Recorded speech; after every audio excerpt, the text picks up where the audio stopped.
අන්තිම මිතාපත් ගෞරවයෙන් ආරාධනා කරනවා ධර්මදේශනාව ආරම්භ කරන්නට. හොඳයි. තේරුවන් සරණයි සියලු දෙනාටම. අපි සුපුරුදු පරිදි මේ සෑම මාසකම මේ පවත්වන මේ සාකච්ඡාවේ අපි දේශනයක් විදිහට නෙමෙයි දැන් මාස කිහිපයක් තිස්සේ සම්බන්ධය දහින්න ඉඳ දන්නවා මේක දේශනයක් විදිහට නෙමෙයි පවත්වන්නේ. මේක සාකච්ඡාවක් විදිහට තමයි පවත්වන්නේ. ඉතින් අපි ආරාධනා කරනවා ඔබේ පැත්තෙන් ඔබේ තියෙන ගැටලු ප්‍රශ්න ඉදිරිපත් කරන්න කියලා. ඒකට අනුකූලව අපි සංවාදයේ සාකච්ඡාව අපිට ගොඩනගන්න පුළුවන්. ඉතින් ඔබේ පැත්තෙන් තියෙන වංගිතාවරු මේ ශබ්ද පොඩ්ඩක් ඇහෙනවා මදි මේ වොයිස් එක ක්ලියර් මදි මයික් එක ඇතුළත තියෙන දැන් ඇහෙනවද? දැන් දැන් පැහැදිලි ඇතිනේ. දැන් පැහැදිලි තමයි. ඔව් ඔබේ පැත්තෙන් තියෙන මේ ප්‍රශ්න ඉදිරිපත් කරන්න අපි ඒකට අනුකූලව අද දවසේ සාකච්ඡාව ගොඩනගමු. තේරුම් ගන්න ගමන් කොහොමද යනවද කියන්නේ? ඔව්. ස්වාමීනාත් මේ දැන් මම ගොඩක් මේ ධර්ම දේශනාවලින් අහලා තියෙනවා බුද්ධ දේශනාවේ තියෙනවා කියලා මේ අප්‍රමාදීව වාසය කරන්න කියලා භික්ෂුන් වහන්සේලාට දේශනා කරලා දෙනවා කියලා. අප්‍රමාදීව වාසය කරනවා කියන එකේ තේරුම ස්වාමීනාත් මේ ඉන්දහම් කරමින් මේ වාසය කරනවා ජීවත් වෙනවා කියන එකද නැත්නම් ඒට එහා ගිය කාරණයක් කියලා පොඩ්ඩක් දැනගන්න වන්දේ. අප්‍රමාදීව වාසය කරනවා කියන එක දැන් අපි මේ හුඟක් වෙලාවට පින්දහම් කරමින් ජීවත් වෙනවා කියන ඒක අපි ඔක විග්‍රහ කරගමු ක්‍රමානුකූලව. ඉස්සලාම අපි පින්දහම් කරමින් ජීවත් වෙනවා කියන එක විග්‍රහ කරගමුකෝ. මම හිතන්නේ මේ කීපවතාවක මේ සාකච්ඡා මණ්ඩපයේ තුලදීම කතා කරා. බොහෝ වෙලාවට බොහෝ දෙනෙක් පින කියලා කරන්නේ එක්කෝ ඉන්වෙස්ට්මන්ට් එකක්. එහෙම නැත්නම් අල්ලස් දීම. පින කියලා කරන්නේ. එතකොට එහෙම නැත්නම් හුදු ක්‍රියාවක් කරනවා විතරයි. හැබැයි ඒක ඇතුලේ ප්‍රඥාව කියන එක ඇති වෙලා නැහැ. එක්කෝ අර මං කියන විදිහට ඔබ මොකක් හරි එකක් ලබා ගැනීම සඳහා කරන්නා වූ ඉන්වෙස්ට්මන්ට් එකක් විදිහට ඒක කරනවා. එහෙම නැත්නම් තව මොකක් හරි එකකින් බය වෙලා එකෙන් අයින් වෙන්න දෙන අල්ලසක් විදිහට කරනවා. එහෙම නැත්නම් මේ කියන කතාව ඔබ හුදු ක්‍රියාවක් විදිහට තමයි කරන්නේ. ඒ කියන්නේ ඔබ හිතනවා මේ පින කියන එක ක්‍රියාවක් කියලා. අතරම පින කියන එක ක්‍රියාවකට වඩා පින කියන එක චේතනාවක්. ඉතින් ඇත්තටම දැන් පින සහ කුසලයේ අතර වෙනසක් තියෙනවා. මම මේ කලින් පැහැදිලි කරලා තිනවා මේ පින කියන එක බොහොම සාපේක්ෂ අදහසක්. පින කියන එක මේ සමහරලාට පුද්ගලයාගෙන් පුද්ගලයාට වෙනස් වෙන්න පුළුවන්. මොකද ඒක චේතනාවට අනුකූලව වෙනස් වෙන නිසා. හැබැයි කුසලයේ කියලා කියන්නේ දැන් අපි ඕනෑම දෙයක් ඕනෑම මිනිස්සෙක් කරන්නේ යම් කිසි දෙයක් බලාපොරොත්තු වෙනවා. එතකොට ඒ බලාපොරොත්තුව තුළ නොදැනුවත්වම එක්තරා විදිහක තණ්හාවක් අඩංගු වෙනවා. ඒ බලාපොරොත්තුව ඇතුළෙම. ඉතින් ඒ බලාපොරොත්තුව දැන් පින හෝ පව කියන දෙකම ගොඩනගන්නේ යම් කිසි බලාපොරොත්තුවක් ඇතුළෙම. ඉතින් එතකොට මේ බලාපොරොත්තු ඇතුළේ තියෙන තණ්හාව අඳුනා ගැනීම තමයි කුසලය. කුසලයේ වෙන්නේ. ඉතින් ඒක තව පැහැදිලි කරගන්න ඕන නම් පින පව කියන්නේ මොකද්ද කියලා අපි සාකච්ඡා ඉදිරියේදී පැහැදිලි කරගමු. ඒක පැහැදිලි වුණේ නැත්තම් ඉතින් අප්‍රමාදී වෙනවා කියන එකත් හරියට මෙන්න මේ වගේ එකක්. දැන් ඉතින් මිනිස්සෙක් දැන් මේ ලෝකෙට ඇවිල්ලා බොහෝ දෙනෙක් කරන්නේ මුළු ජීවිත කාලෙම එක්කෝ මේ ජීවත් වෙන්නේ කොහොමද කියලා අත්හදා බලනවා මුළු ජීවිත කාලෙම. ඕක කරන්නේ අත්හදා බැලීම් ටික. ඉතින් දැන් මේ ජීවත් වෙන්නේ කොහොමද කියලා විවිධාකාරයේ අත්හදා බැලීම් ටිකක් කරලා ඊට පස්සේ නොදැනුවත්ව මොකක් හරි සයිකල් එකකට කොටු වෙනවා. ඒක දැන් ඔබේ දිනදා ජීවිතේ ගත්තොත් දැන් හොඳටම බලන්න ඔබ ඉන්නේ එකම පැටර්න් එකක, එකම සයිකල් එකක. ඔබගේ මේ මුළු සතියම ගත වෙන්නේ එකම සයිකල් එකකට. එකම පැටර්න් එකකට. එකම ඔබගේ හිතන විදිය, ඒ ඔක්කොම කරන වැඩ ඔක්කොම එක පැටර්න් එකක් ඇතුලේ එක සයිකල් එකක් ඇතුලේ හිර වෙනවා. ඉතින් මේක ඇතුලේ හිර වෙලා මේක ඇතුලේ හිර වෙලා ඉන්නවා මුළු ජීවිත කාලෙම. අර මේ ජීවත් වෙන්නේ කොහොමද කියලා එක්ස්පෙරිමන්ට් කරලා ඊට පස්සේ මේ වගේ මොකක් හරි සයිකල් එකකට හිර වෙනවා. ඊට පස්සේ දැන් ඒකෙන් ගැලවෙන්න කියලාත් ආයි කරන්නේ තාම මොකක් හරි සයිකල් එකකට හිර වෙනවා. එතකොට මේ සයිකල් එකක හිර වෙලා ඉන්න මිනිස්සයා, ඒ සයිකල් එක ඇතුලේ පදිංචි වෙලා ඉන්න මිනිස්සයා ඒ තාර නිදක් ඇතුලේ ඉන්න ගෙම්බෙක් වගේ ඒකේ ඇතුලෙන් ඒකෙන් ඒ තමන් ඉන්න රාමුවේ පිට දෙයක් දකින්නේ නැහැ. ඉතින් ඒකේ හිර වෙලා ඉන්න පුද්ගලයා එතනින් ගැලවෙන්න, එහෙම නැත්නම් එතනින් අභිභවා යමක් දකින්න, ඒ තමන් කොටු වෙලා තියෙන රාමුවෙන් අභිභවා දකින්න අප්‍රමාදී විය යුතුයි. ඒක පිළිබඳ කිසිම සැකයක් නැහැ. හැබැයි ඊට පස්සේ මේ ප්‍රමාදය හෝ අප්‍රමාදය කියන එක තේරුම් ගත්තට පස්සේ එන අදහස වෙනස් වෙනවා. හැබැයි දැන් මේ තැන ඉදිද්දි ඒක ඒ ආකාරයි. හැබැයි ඒක තේරුම් ගත්තන් පස්සේ ඒක ඔබට ගෝචර වෙන්නේ වෙන ආකාරයක. ඒක දැන් මම උදාහරණයක් මෙන්න මෙහෙම කියන්නම්කෝ. මෙන්න මෙහෙම උදාහරණයක් උපමාවකින් මම කියන්නම්කෝ. දැන් යාළුවෝ දෙන්නෙකුට ඕන වෙනවා කොළඹ ඉඳන් නුවරට යන්න. පැහැදිලිද? දැන් මේ දෙන්න ඕන වෙනවා කොළඹ ඉඳන් නුවරට යන්න. හරිද? අපි හිතන්න දැන්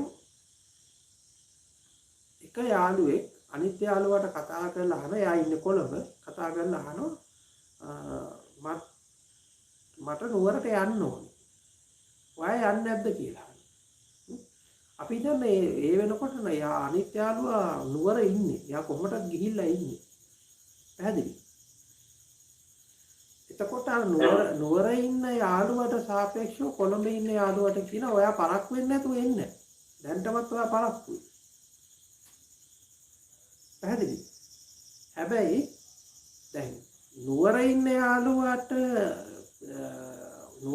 යාළුවට දැන් පරක්කුයි කියන එක යාට අදාළද?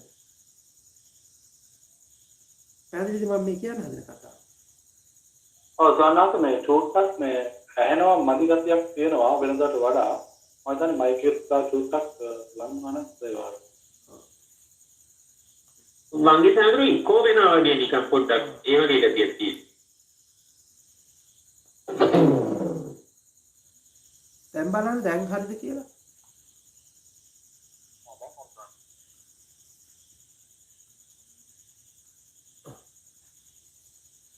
එතකොට දැන් අර මම කිව්වේ අර නුවර සහ කොළඹ කියන කතාව මම කිව්වේ. එතකොට දැන් අර මේ කොළඹ ඉන්න ගෙනා නුවරට යන්න එයා අප්‍රමාදී විය යුතුයි. හැබැයි නුවර කොහොමදත් ගිහිල්ලා ඉන්න ගෙනාට එයාට මේ අප්‍රමාදය කියන්නේ පරක් වෙන්නේ නැතුව අප්‍රමාදී වෙනවා කියන එක අදාළ නැතු යනවා. ඉතින් ඒ වගේ තමයි මේ අප්‍රමාදී වෙනවා කියන කතාව. ඒ කියන්නේ දැන් මේ සයිකල් ඇතුලේ හිර වෙලා ඉන්නවා නම් ඒක දිහා බලන්නෙත් නැත්තම් ඒක තෝරගන්න උත්සාහයක් කරන්නෙත් නැත්නම් හරි ඒ පුද්ගලයාට අපි කියන අප්‍රමාදී වෙන්නේ කියලා. හැබැයි දැන් එතනින් මෙහාට එනකොට අප්‍රමාදය කියන වචනය අපි ඒක කතාව තෝරගන්න ඕනේ. හැබැයි අර තැනට සාපේක්ෂව අප්‍රමාදය කියන එක හරි. හැබැයි ඒක ඔබ ඉන්න තැනට සාපේක්ෂව කියන අදහස.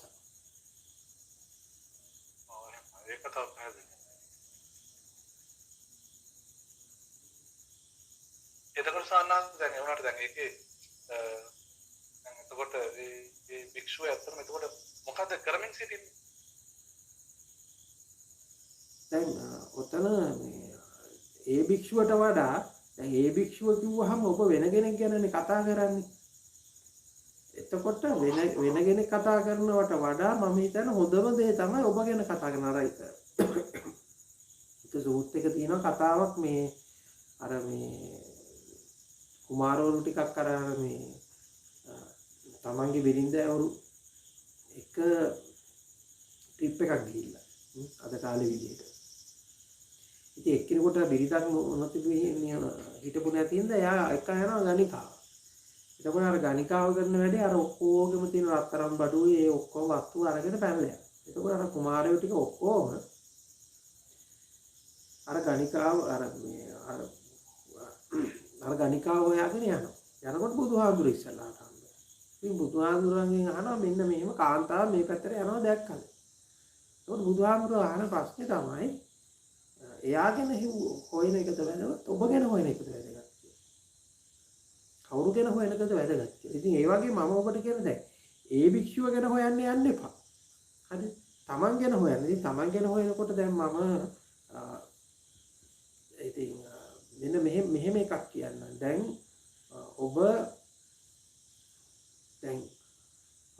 ඔබගේ පැත්තෙන් ඔබගේ පැත්තෙන් ඔබ වැඩ රාශියක් කරනවානේ වැඩ ගොඩක් කරනවානේ. ඉතින් ඒ කරන වැඩ ටිකෙන් ඔබ අවසානයේදී බලාපොරොත්තු වෙන්නේ මොකක්ද? ඒ ටික කරොත් ඒ ටික ඔබ ඒ බලාපොරොත්තු වෙන සියල්ලම ඔබට ලැබුණොත් ඔබ බලාපොරොත්තු වෙන අවසාන අරමුණට යන්න පුළුවන් ඔබට. ඉතින් ඔබේ පැත්තෙන් කරන ඒ කියන්නේ දැන් ඔබ දැනටමත් කර ඉන්න වැඩ ටිකක් තියෙනවානේ. දැන් මේ වැඩ ටික හරියට දැන් මෙන්න මේ වගේ දැන් අපි හිතමු දැන් මිනිස්සෙක් හොයන දේ තමයි සතුට නිදහස කියලා අපි නිකන් ගමුකෝ ඕනෑම මිනිස්සෙකගේ අවසාන අරමුණ නිදහසේ සතුටෙන් එහෙම නැත්නම් නිදහසේ සිටීම. හැබැයි දැන් ඔහු හිතනවා මේ නිදහසේ සතුටින් සිටින්න නම් එයා ඔහුට ඕන වෙනවා සල්ලි මුදල් අවශ්‍ය වෙනවා. එතකොට ඔහුට අමතක වෙනවා අර සතුට නිදහස කියන එක අයින් කරලා ඔහු මුදල් කියන තැන අල්ල ගන්නවා. ඔහුගේ අවසාන අරමුණ සතුට නිදහස. හැබැයි ඔහු එතනින් මෙහාට ඇවිල්ලා මුදල් කියන එක අල්ල ගන්නවා. ඊට පස්සේ මුදල් කියන එකට ආවට පස්සේ ඔහු මුදල් ලැබෙන්නේ කොතනින්ද මොකක් හරි රැකියාවකින් හරි ව්‍යාපාරයකින් හරි. ඊට පස්සේ ඔහු මුදල් කියන එක අයින් කරලා රැකියාව හරි ව්‍යාපාරය හරි අල්ල ගන්නවා. ඒ කියන්නේ දැන් අපේ අවසාන අරමුණ කියන එක මේ යන්න ඒක අයින් කරලා අපි මෙහා පැත්තේ එකක් අල්ල ගන්නවා. එක්ක මුදල් එහෙම නැත්නම් එතනින් මෙහා පැත්තට ඇවිල්ලා මම මේ රැකියාව එහෙම නැත්නම් ව්‍යාපාරය අල්ල ගන්නවා. එතකොට දැන් අපි කරන්නේ මෙන්න මෙහෙම වැඩ. එතකොට අපි දැන් මේ සතුට නිදහස කියන එක මිනිස්සේ බලාපොරොත්තු වෙනවා. හැබැයි බලාපොරොත්තු වෙනකොට අපි මෙහා පැත්තේ තියෙන වෙන කාරණා ටිකක් අල්ල ගන්නවා. එතකොට අපි පරිස්සම් කරගන්න යන්නේ මෙන්න මේ මෙහා පැත්තේ තියෙන කාරණා ටික. හැබැයි දැන් මෙහා පැත්තේ තියෙන කාරණා ටික උන් පරිස්සම් කරගෙන ඒ ටික නඩත්තු කරන්න යනකොට ඒ ටික ළඟා කරගන්න යනකොට අර අපි මුලින් බලාපොරොත්තු වෙච්ච සතුට නිදහස කියන එක අපෙන් නැතු වෙනවා. ඒක දුරස් වෙනවා. පැහැදිලිද? එතකොට දැන් මේ මම එක පැත්තකින් විතරයි ඔබට මේ කතාව කියන්නේ. තව අපි ඔය කතාව ගැඹුරට යන්න ඕනේ. හැබැයි දැන් මෙතන මේ තියෙන අවුල ඔබ දකින්නේ නැහැ. මෙතන තියෙන ගැටලුව ඔබ දකින්නේ. තව පැත්තකින් මම ඕක කොහොම කියන්නම්කෝ. දැන් මිනිස්සේ එක දවසක් තුන ජීවත් වෙනවා. ඔබ දැන් එක දවසක් තුන ජීවත් වෙනකොට ඒ දවසේ ජීවත් වීම සඳහා ඔබ කොච්චර ගත කරනවද? එහෙම නැත්නම් ඔබ හෙට දවස වෙන්නේ. එහෙම නැත්නම් ඊළඟ අවුරුද්ද වෙන්නේ. ඊළඟ අවුරුදු 10 වෙන්නේ. එහෙම නැත්නම් ඊළඟ ආත්මෙ වෙන්නේ. හරි මොකක් හරි එහෙම කියලා ඔබ කොච්චර වැඩ ටිකක් කරනවද?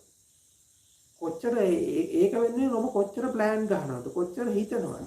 කොච්චර වැඩ ටිකක් කරනවද? ඉතින් ඔබ හොඳට බැලුවොත් ඔබට පේනවා එක දවසක් ගත්තට පස්සේ ඒ දවසේ වැඩි හරියක් කරන්නේ ඔබ වැඩි ප්‍රතිශතයක් 99.9කට වඩා ඔබ කරන්නේ ඒ දවසේ ජීවත් වීම නෙමෙයි අනාගතේ වෙනුවෙන් ජීවත් වෙන එක. ඊළඟ දවසේ වෙනුවෙන් ජීවත් වෙන එක. ඊළඟ දවසේ වෙනුවෙන් ප්ලෑන් හදන එක. ඊළඟ අවුරුද්ද වෙනුවෙන් ප්ලෑන් හදන එක. ඊළඟ මේ අවුරුදු 10 වෙනුවෙන් ප්ලෑන් හදන එක. එහෙම නැත්නම් තව මේ විදිහට අනාගතේ වෙනුවෙන් අනාගතය තුල ජීවත් වෙන එක තමයි ඔබ මෙතනදී කරන්නේ. එතකොට ඔබ එක දවසක් ගත්තොත් ඔබ ඒ එක දවස තුලදී ඔබ ඇත්තටම මේ දවස තුල ජීවත් වෙලා තින්නේ අතිශය සීමිත ප්‍රමාණයක්. ඔබ වැඩි හරියක් කරන්නේ අනාගතයක් මවාගෙන ඒක අනාගත බයක ඔබ හිර වෙලා ඉන්නවා. ඉතින් එතකොට ඇත්තටම ඔබ ජීවත් වෙනව නෙමෙයි දැන් ඔබ හිතනවා මේ හොඳ හෙට දවසේ හෙට එයි කියලා. දැන් හෙට ආවත් ඔබ කරන්නේ හෙට දවසේ තායි අර විදිහටම හෙට දවසේ තුල ජීවත් වෙන්නේ නැතුව අර විදිහට අනාගතයක් ඇතුලේ ආයෙ හිට වෙනවා. ඉතින් මේක මේ නොනවත්වාම කෙරෙන වැඩපිළිවෙලක්. ඉතින් එතකොට දැන් මම කියන්නේ පොඩ්ඩක් ඔබේ පැත්තෙන් බලන්න. ඔබට දැන් ජීවත් වෙන්න තියෙන අද දවස විතරයි කියලා හිතමු. ඔබගේ අවසාන දවස අද දවස. දැන් මෙහෙම වුණොත් මොකද? දැන් අපි හිතමු කවුරු හරි මිනිස්සෙකුට අපි හිතමු එයාට දෙනවා එයාට මේ කැන්සර් එකක් තියෙනවා කියලා කියනවා. එයාට තව දවස් 30යි ජීවත් වෙන්න තියෙනවා. ඉතින් මොකද වෙන්නේ? දවස් 30යි ජීවත් වෙන්න තියෙන කියලා කිව්වන් පස්සේ මේ මිනිස්සයා දවස් 29ක්ම එහෙම නැත්නම් සමහර දවස් 30ම උත්සාහ කරන්නේ අර දවස් 30 අඩුම ගානේ දවස් 31 කරගන්න. එතකොට ඔහු මේ දවස් 30 නාස්ති කරනවා අර වැඩිපුර එක දවස ලබා ගන්න. තේරෙනවද මම මේ කියන්න හදන්නේ? එතකොට අර වැඩිපුර එක දවස ලබා ගන්න ඔහු දවස් 30ම නාස්ති කරනවා. සමහරට ඔහුට ඒ වැඩිපුර එක දවස හම්බෙන්නේ නැහැ. හැබැයි ඔහු ඒ දවස් 30 සතුටින් ගෙවුවා. ඒ දවස් 30 ඔහු ජීවත් වුණා නම් ඔහුට අර ඉතුරු වැඩිපුර දවස් එක අවශ්‍ය වෙන්නේ නැහැ. මොකද වැඩිපුර ඔහු බලාපොරොත්තු වෙන දවස් එකට මෙතන දවස් 30ක්ම හම්බෙලා ඔහුට. ඒ දවස් 30 ඔහුගේ එනර්ජි එක ඔහුගේ ශක්තිය නාස්ති කරනවා අර වැඩිපුර දවසක් ලබා ගන්න. හැබැයි ඔහුට ඒක ලැබෙන්නේ නැහැ. ඉතින් ඒ වගේ තමයි මෙතන මම උපමාවෙන් කිව්වේ ඔබ කරන්නේ හැම වෙලාවෙදිම මේ මොහොතේ තියෙන කතාව අයින් කරලා අද දවසේ තියෙන කතාව අයින් කරලා ඔබ අනාගතය තුල අද දවසේ ජීවත් වෙනවා. දැන් මේක දවසට ගත්තට ඊළඟට ඒක පැයකට ගන්න පුළුවන්. ඊළඟට ඒක විනාඩියකට ගන්න පුළුවන්. ඒක ඊළඟට මේ මොහොතට ගන්න පුළුවන්. දැන් මේ මොහොතේ හැම වෙලාවෙදිම තව ප්ලෑන් එකක් හදමින් ඉන්නේ. ඉතින් එතකොට මේ ප්ලෑන් එකක් හදමින් ඉන්නකොට ඔබට මේ මොහොත මිස් වෙනවා. මේ මොහොතේ තියෙන ඔබ යථාර්ථය දකින්නේ. ඉතින් මෙන්න මේ කතා ටික තමන්ගේ පැත්තෙන් ඔබ දැක්කොත් මේ හිර වෙලා තියෙන මේ චක්‍රය තමන්ගේ පැත්තෙන් දැක්කොත් ඔබට මේ කතාව බොහොම පැහැදිලි වෙනවා. ඉතින් එතකොට ඇත්තටම මේ සතර සතිපට්ඨානය කියලා හරි අපි මේ ධර්ම කියලා හරි කරන්නේ මේ තමන්ගේ පැත්තෙන් ගොඩනැගිලා තියෙන ලෝකේම නැත්තම් තමන්ට මේ දැනෙන මනස කියන කතාවේ තියෙන මේ බොරු ටික අල්ලගන්න එක. ඒ බොරු ටික අපි ඒ බොරු ටික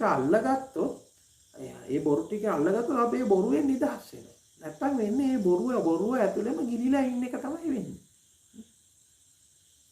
ඉතින්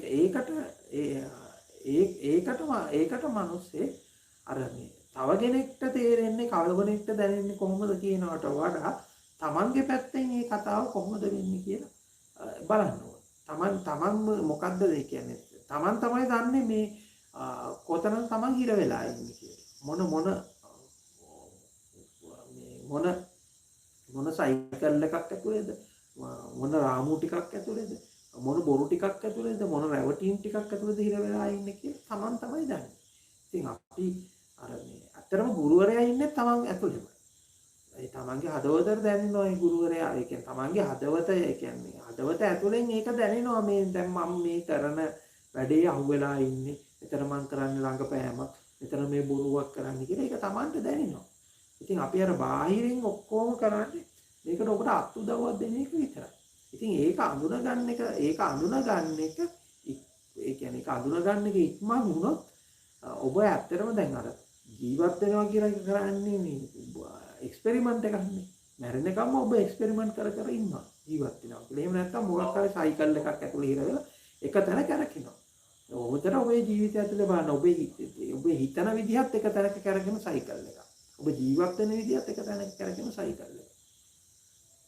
ඉතින් මේක මෙන්න මේ චක්‍රයෙන් අත මිදෙන එක තමයි කල යුත්තේ. එතකොට ස්වාමීන් අපි නියම මාර්ගයට අවතීර්ණ වෙලා ඒකේ ගමන් කරනවද කියලා දැනගන්නේ කොහොමද අපි විසින්? අපිට දැනගන්න ක්‍රමයක් තියෙනවද මේ? ඒක ඉතින් බොහොම සරලයි. ඒක ඔබට කොහොමත්ම දැනගන්න පුළුවන්. මොකද ඔබට දැන් සමහරු නිවන් දකින්න කියලා ගිහිල්ලා කලින්ට වඩා ස්ට්‍රෙස් වෙලානේ. කලින්ට වඩා පීඩාවටපත් වෙලානේ. කලින්ට වඩා බය වෙලානේ. නේද? ඔබ දැකලා ඇති. සමහරු නිවන් දකින්න ගිහිල්ලා කියලා කලින්ට වඩා ඔවුන් ස්ට්‍රෙස් වෙලා. කලින්ට වඩා පීඩාවෙන් ඉන්නේ. කලින්ට වඩා දුකෙන් ඉන්නේ. කලින්ට වඩා බයෙන් ඉන්නේ. හරි. ඉතින් එතකොට එහෙම පැත්තකට යනවනම් ඔන්න ඔබ තෝරගන්න ඕනේ මම යන්නේ වැරදි පාරේ කියලා.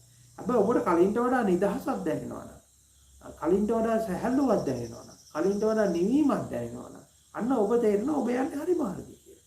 ඒක තමයි ඔබට තෝරගන්න තියෙනවා නිර්ණායකේ. ඒක මේ ආයි බාහිරින් මේක ටෙස්ට් කරන්න දෙයක් නැහැ. ඔබටම ඒක දැනෙනවා.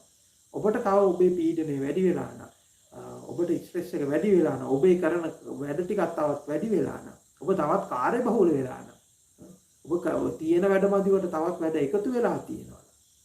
බය වැඩි වෙලා නම්, අන්න එතනදී ඔබ ගිහිල්ලා තියෙන වැරදි පාරේ. හැබැයි මේ හැම එකක්ම අයින් වෙලා ඔබ නිදහස් වෙනවා නම්, සැහැල්ලු වෙනවා නම් අන්න ඔබ ගිහිල්ලා තියෙන හරි පාරේ. ඉතින් ඒක Tamanටම පරීක්ෂා කරගන්න පුළුවන්. වෙන කෙනෙක් අවශ්‍ය නැහැ ඒකට. ඒක Tamanට දැනෙන එක. ඒ කියන්නේ ස්වාමීන් වහන්සේ ඒක තමයි අපිට හම්බ වෙන මඟ සලකුණ නේ. ඔව් ඒක තමයි මඟ සලකුණ. එන්න ස්ට්‍රෙස් එක වැඩි වෙනවා නම්, පීඩනය වැඩි වෙනවා නම්, බය වැඩි වෙනවා නම් එහෙනම් වැරදි පැත්තකට ගිහිල්ලා තියෙනවා. ඒ කියන්නේ සන්නත් 31 වෙනි දවස ගැන මේ කිසිම වරවීමක් උපදින්නේ නැහැ. අර කියන දවස් 30 ගැන තමයි නෑ ඉතින් මිනිස්සෙක් කරන්නේ අර දවස් 30 නාස්ති කරනවා 31 වෙනි දවසක් වෙන්නේ. කවදාවත් නොලැබෙන 31 වෙනි දවසක් වෙන්නේ දවස් 30 නාස්ති කරනවා.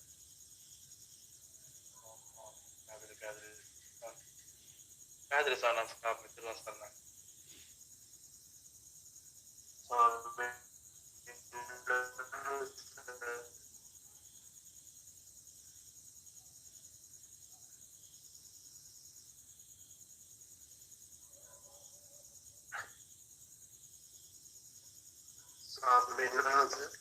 ඔව් මට දැනගන්න පුළුවන්ද මේ මම අද තමයි මේ සහභාගී වෙන්නේ පළවෙනි වතාවට. පොට්ටපාද සූත්‍රය තියෙන්නේ. පොට්ටපාද සූත්‍රේ අපි බැලුවම ගොඩක් වෙලාවට තියෙන්නේ සත්‍යයේ නැවතිපරීමක් ගැන බුදුදහම. ඒ වගේම අර ඉනිමකට තමයි එන්නොස්සේ මේක හොයන එක තීරුමක් නෑ වගේ අදහස්. මට ඔබ වහන්සේගෙන් අහන්න තියෙන්නේ ඇත්තටම සත්‍යයේ නැවතිපරීමක් ගැන මේ අතර ධර්මයේ තුල ස්වාමීන් වහන්සේ කියන්නේ අපේ ත්‍රිපිටකයේ තුල හරි එහෙම මතයක් බුදුන් වහන්සේ ප්‍රකාශ කරලා තියෙනවද කියන කාරණේ. ඒ වගේම ස්වාමීන් වහන්සේ පුනරුත්පත්තිය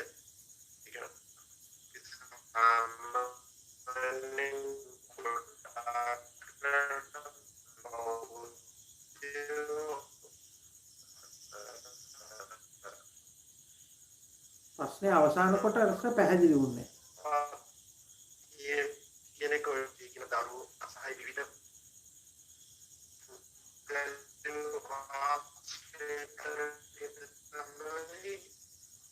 ප්‍රශ්නේ අවසාන කොටස පැහැදිලි වුණේ නැහැ මහත්තයෝ.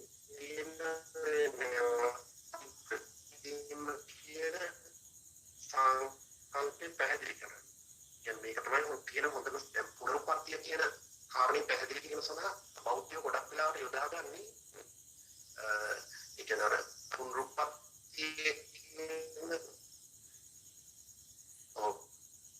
ගොඩක් වෙලාවට අර විවිධ දරුවෝ විවිධ කාරණා කියන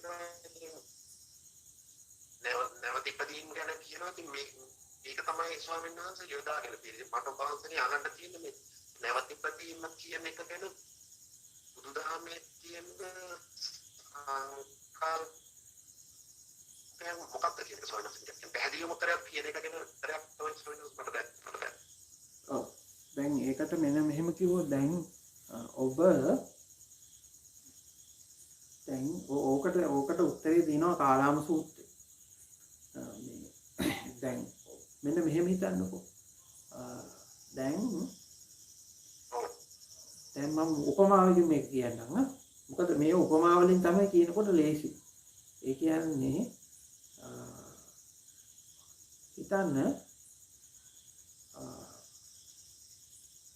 හිතන්න කාමයේ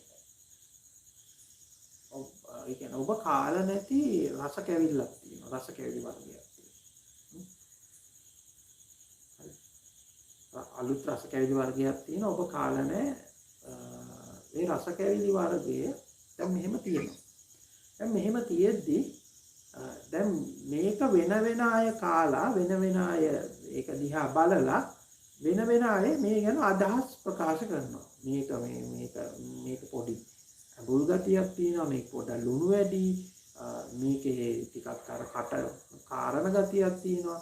එහෙම නැත්නම් මේක ටිකක් මීපැණි වගේ රසයි. ওই විදිහට දැන් මේ ඒක ගැන විවිධාකාර අදහස් ටිකක් කියනවා. හරි. වටේ ඉන්න අය දැන් දැන් මේ රස කැවිල්ල ගැන විවිධාකාර අදහස් ටිකක් කියනවා. දැන් මේ අදහස් කොච්චර අදහස් කිව්වත් අර පුද්ගලයාට මවා ගන්න පුළුවන් උපරිම වශයෙන් අරක රස මෙයාකාරයයි කියලා චිත්ත රූපයක් විතරයි නේද මවා ගන්න පුළුවන් උපරිම වශයෙන්. අර රස කැවිල්ල රස මෙහෙමයි කියලා. පැහැදිලි? එතකොට මේ වටේ ඉන්න අය දැන් මේ ඉන්න අය දැන් මේ පුද්ගලයව අර රස කැවිල්ල ගැන කරන විස්තරේ ඒ විස්තර කොච්චර ඇහුවත් අර මිනිස්සුන්ට පුළුවන් ඒ ගැන එක මේ කියන්නේ චිත්ත රූපයක් මවා ගන්න විතරයි පුළුවන්. එතකොට දැන් ඒකට දැන් එක එක්කිනා එක වර්ත සමහරව කියනවා මේක ඒ කියන්නේ මේක හරි අප්පිරියයි. ඒ සමහර අය කියනවා මේක මීපැණි වගේ. සමහර අය කියනවා මේකේ පොඩි ඇඹුලක් තියෙනවා. දැන් මේ විදිහට එක එක්කිනා දැන් එක කතා කියනවා. හරිද? දැන් මේ එක කතා කියනකොට අර මිනිස්සයා මොකද වෙන්නේ? මේ මිනිස්සයා මොකද වෙන්නේ? එකකින් කන්ෆියුස් වෙනවා අර මිනිස්සයා. දැන් එක එක්කිනා එක කතා කියනවා. හරිද? හැබැයි දැන් මේ මොන කතාව ඔහු පිළිගත්තා. ඔහුට මවා ගන්න පුළුවන් එකම දේ තමයි මේ රස මෙයාකාර වෙන්න ඇති කියලා මානසික රූපයක් විතරයි, චිත්ත රූපයක් විතරයි. එතකොට ඒ මවා ගන්න චිත්ත රූපය කොයි විදිහට මවා ගත්තත් ඒක සැබෑවක්ද?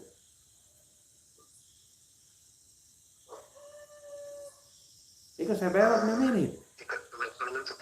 ඔව්. එතකොට දැන් බොහෝ වෙලාවට පුනරුත්පත්ති කතා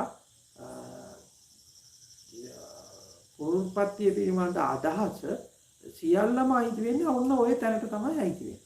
හැබැයි මේක ඔබට තෝරගන්න පුළුවන් ක්‍රමයක් තියෙනවා. ඒ ක්‍රමය තමයි ඔබ ඒ රස කැවිල්ල අරගෙන කාලා බලන්න. හරි.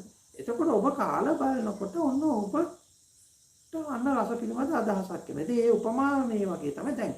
හරි දැන් මෙහෙම සංසාරේ තියෙනවා. හරිද? දැන් සංසාරෙට සම්බන්ධ වෙලා තියෙන්නේ කොතනින්ද? දැන් ඔබ සම්බන්ධ වෙලා ඉන්නවනේ සංසාරෙට තැනකින්.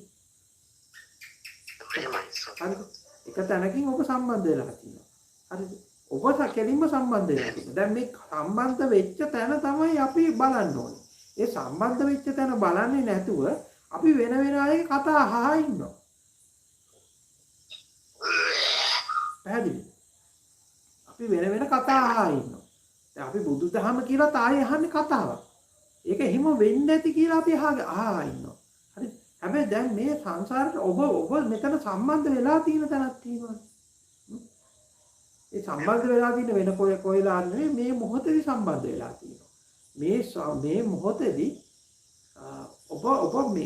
ඔබ සංසාරයට සම්බන්ධ වෙලා. එතකොට මේ සම්බන්ධ වෙලා තියෙන තැන කොහොමද කියලා ඔබට බලා ගන්න පුළුවන් වුණා. ඔබට ඒ කියන අදහසක් ගන්න පුළුවන් වුණා. අන්න එතකොට ඇත්තටම මේකේ ස්වභාවය මොකද්ද කියලා ඔබ දකිනවා.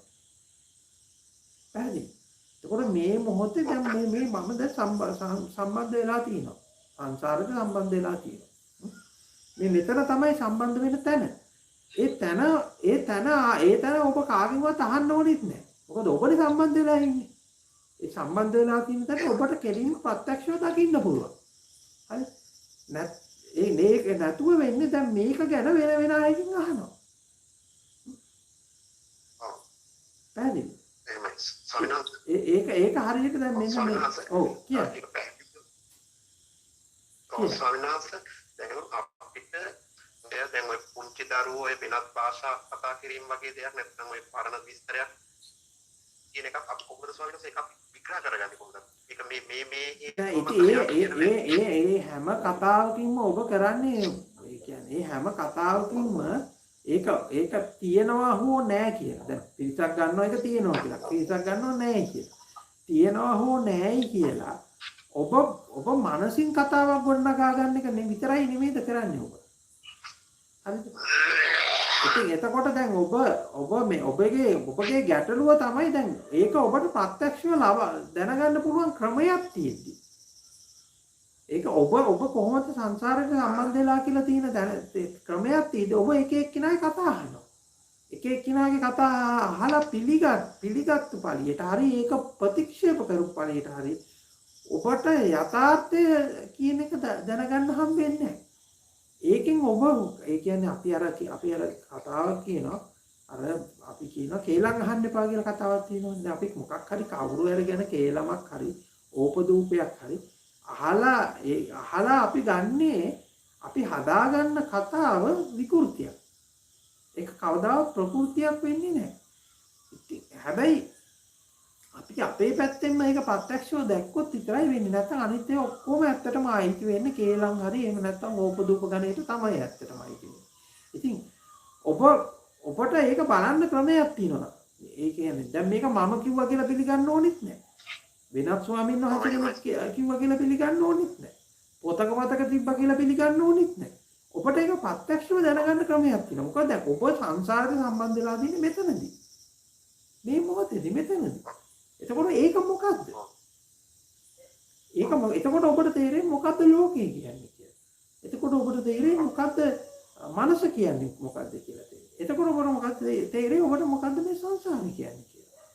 දැන් මෙතනදී තේරෙන එක අර රස කැවිල්ල ගැන වෙන කෙනෙක් වෙන අය කාලා මේගොල්ලෝ කරන විස්තරය අහලා ඔබ ඔළුවේ හදාගත්ත එකක් නෙමෙයි. පැහැදිලි? ඒක ඔබට කොහොම පැහැදිලිව ප්‍රත්‍යක්ෂව තේරෙන තැන. ඉතින් ඒක තමයි ඒක තමයි මාර්ගය. එහෙම නැතුව ඉතින් අර කොච්චර මේවා කරගත්තත් කොයි පැත්තට ගත්තත් අදහස කොයි අතට ඔබ අදහස ගත්තත් තියනවා කියලා අදහස ගත්තත් නැහැයි කියන අදහස ගත්තත් තියෙන්න පුළුවන් නැති වෙන්න පුළුවන් කියන අදහස ගත්තත් මොන විදිහේ අදහස ගත්තත් ඒ අදහස් වල වෙනසක් නැහැ. වෙනසක් නැත්තේ හැම අදහසකම තියෙන්නේ උතු මවාගත්තු අදහසක් විතර. ඒක හරියට දැකපු අදහසක් නෙමෙයි.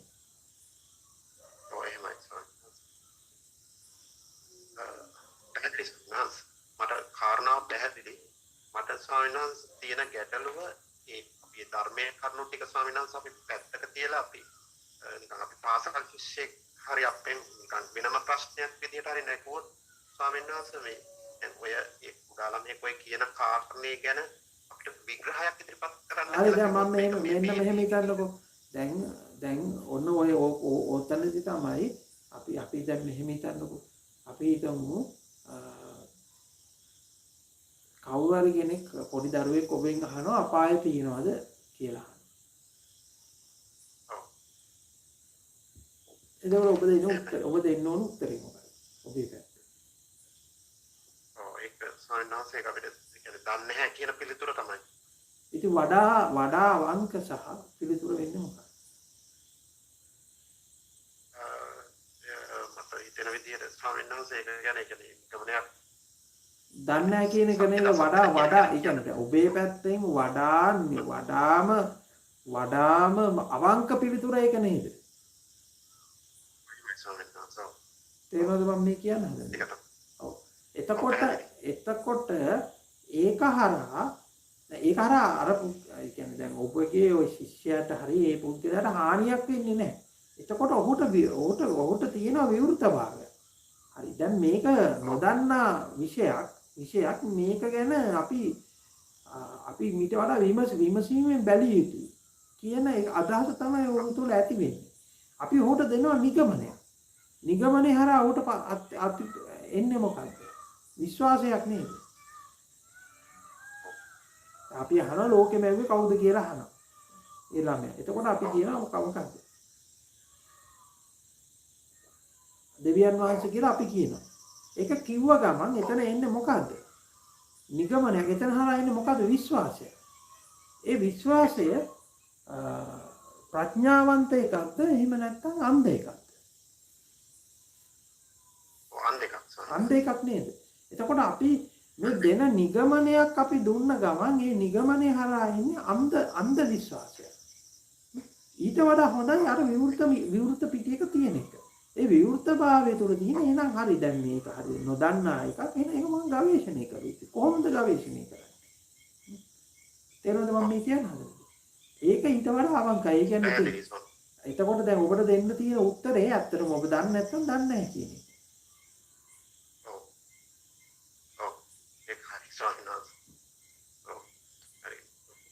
ස්වාමීන් වහන්සේ මම සම්මත මෙච්චරක් විමසුවේ ඇත්තටම ස්වාමීන් වහන්සේ කාරණාව කියන්නේ ඇත්තටම හිතුවා ස්වාමීන් වහන්සේ කියන්නේ ලොකු සමාජ පෙරලියක් වගේ කියලා මට හිතෙනවා. කියන්නේ ඇත්තටම ස්වාමීන් වහන්සේගේ එකට තියෙන විරුද්ධව තියෙන මතවාදී ස්වාමීන් වහන්සේ තාම ශක්තිමත් 99.9ක් බෞද්ධ පිරිස අතර පවතින මතයක්. ඒකයි මම පොඩ්ඩක් ස්වාමීන් වහන්සේ අර කාණ්ඩ උත්සාහ කළේ. ඔබේ ස්වාමීන් වහන්සේ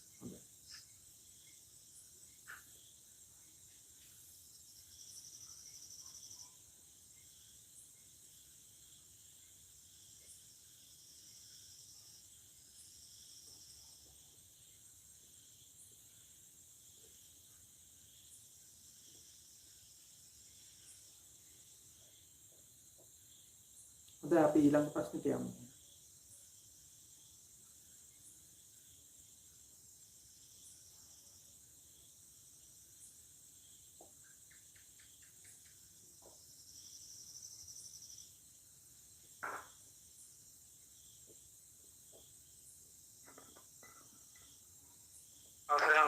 ඔව්. අහන්න. ආඳුරනේ මේ මට පොඩි ප්‍රශ්නයක් තියෙනවා. ආමුදුරනේ මේ දැන් ආමුදුරකෝගේ මේ වගේ දේශනයක් අහනකොට හරිය නැත්නම් වෙන ස්වාමීන් වහන්සේ කෙනෙක් ටිකක් දේශනයක් අහනකොට මට තේරෙනවා මගේ ඔළුවේ මට දැනගන්න ඕන ආමුදුරනේ මේක ඒ කියන්නේ ශාරීරික මොනවා හරි මගේ ප්‍රශ්නයක්ද නැත්නම් මේ ඇත්තටම මොකක්ද කියලා මේ මගේ ශරීරයට දැනෙන මේ දෙයක් තියෙනවා. මගේ ඇහි බැම දෙක මැත්තේ නළලේ ප්‍රෙෂර් එකක් වගේ එනවා. මට දැනගන්න ඕනේ මේක කියන්නේ මගේ රෝගී තත්ත්වයක් වගේ එකක් වෙනවද නැත්නම් මේක මොකක් හරි දෙයක් තියෙනවද කියලා හඳුනන එක සාකච්ඡාවකට සම්බන්ධ වෙනකොට මට ඒක ඇඟට දැනෙනවා. ඒක ගණන්ගත නොයුතු දෙයක්ද නැත්නම් ඒක මෙහෙම එකක් වෙන්න පුළුවන්. ඒ කියන්නේ දැන් ඔබ උපදේශනයකට සම්බන්ධ වෙනකොට ඔබ ඕනෑට වඩා ඒක ප්‍රොසෙස් කරන්න යනවා. ඒක ඕනෑට වඩා ફોකස් කරලා ඒක තේරුම් ගන්න යනවා. ඒ කියන්නේ ඔබ ඒකට දැඩි ආයාසයක් යොදනවා.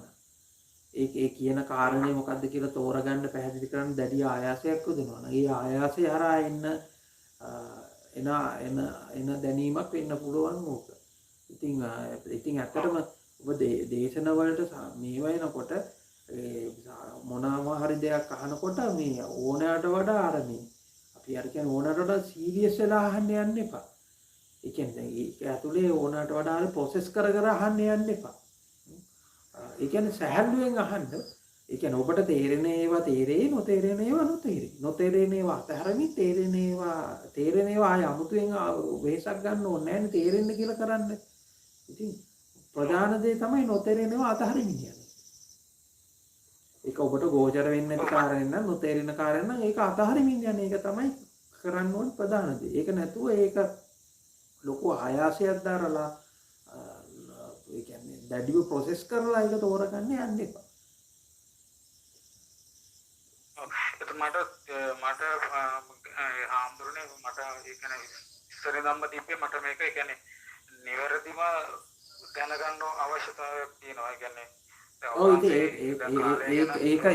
ඒක තමයි ඉතින් අර පීඩාවක් විදිහට එන්නේ. ඉතින් එතනත් අර අපි එතන තණ්හාවෙන් බැඳිලානේ ඉන්නේ. ඒ කියන්නේ අපි ඕකට කියන්නේ විභව තණ්හාව කියලා. ඒ කියන්නේ ගැලවෙන්න තියෙන තණ්හාව. නැති කරන්න තියෙන තණ්හාව. දෙයක් ගැලවෙන්න දෙයකින් නැති කරන්න තියෙන තණ්හාව. ඉතින් අර යම් කිසි දෙයක්කට තණ්හාව තියෙනවා නම් ඒ තණ්හාවට සාපේක්ෂව දුකක් තියෙනවා. ඉතින් අර මං කියව විදිහට ඒකට අර අධික උනන්දුව නිසා අධික උමනාව නිසා ඇති වෙන එකක්. ඉතින් ඒ අධික උමනාවෙන් අයින් වෙන්න. ඒකේ නිදහස වෙන. නිදහසට දැන් දේශන අහන්න එපා කියන එක නෙමෙයි මං කියන්නේ. ඒ දේශන අහනකොට සැහැල්ලුවෙන් අහන්න. ඒ කියන්නේ ඔබට නොතේරෙන ඒවා අතහරින්න අහන්න. ඔය එතකොට නෑ ගැටලුව ආවුදුනේ එතකොට දැන් මේක දැන් මේ මුලින්ම දැනුමක් අවශ්‍ය නෑ ආවුදුනේ දැන් නෑ ඇත්තම කිව්වොත් දැනුමක් අවශ්‍ය නෑ. ඇත්තම කිව්වොත් මේ දැනුමෙන් අත මිදෙන එක තමයි වෙන්නේ. ඒ කියන්නේ දැන් දැනුමක් කියන්නේ මේ වචන පද මේ කියන ඒවා මේව අල්ලගෙන අර අපි කියන්නේ අපි දැන් ඉගෙන ගන්න ඕනේ. අපි සාමාන්‍යයෙන් අපි විභාගයට ලෑස්ති වෙනවා කියලා හිතන්නකෝ. විභාගයට ලෑස්ති වෙනකොට අපි පාඩම් කරන්න ඕනේ, සූත්‍ර මතක තියාගන්න ඕනේ. ඊළඟට මේ පාස් පේපර්ස් කරන්න ඕනේ, හෝම්වර්ක් කරන්න ඕනේ. ඔය ඔක්කොම කරනකොට ඒක අධික විදියට අපි ප්‍රොසෙස් කරන්න එපා. ඒ ඔක්කොම එතකොට මේ අධික විදියට මේව කරනකොට ඒක වෙහෙසක් නේ, පීඩාවක් නේ. ඉතින් දැන් ඔබ නිර්වාණය කියන කතාවත් තෝරගෙන තියෙන ওই විදිහට නම් ඒකේ ගැටලුවක් තියෙනවා. මේක එහෙම කරන වැඩක් නෙමෙයි මේක. මේක මේ දැනුමක් එක්රැස් කරගන්න වැඩකුත් නෙමෙයි. ඒ කියන්නේ මේක සංකල්ප සූත්‍ර මතක තියාගන්න එකකුත් නෙමෙයි. මොකද අවබෝධය කියන එක එහෙම මතක තියාගන්න ඕන එකක් නෙමෙයි. ඔව් ඒක මට පැහැදිලි හම්බුනේ.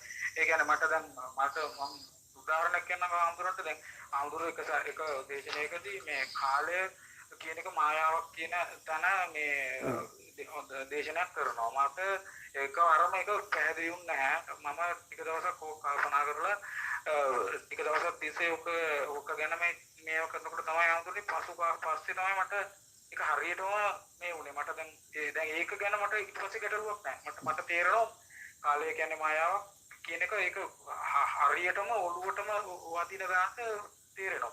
එහෙම මට අවශ්‍ය ආමුදුරේ අන්න මේ විදිහට දැන් අනිත් කාරණා දැන් අවිද්‍යාව හටගන්නේ කොහොමද කියන එක දැන් මේක ඒ වගේ දේවල් මේ කියන්නේ ඊටාම නිවැරදිව දැනගන්න ඕනේ ආමුදුරනේ අපිට මේක ඔයද ඊටාම නිවැරදිවම දැනගන්න ඕනි කියන එක ඇතුළේ තියෙන අවිද්‍යාව තේරෙන්නේ නැද්ද?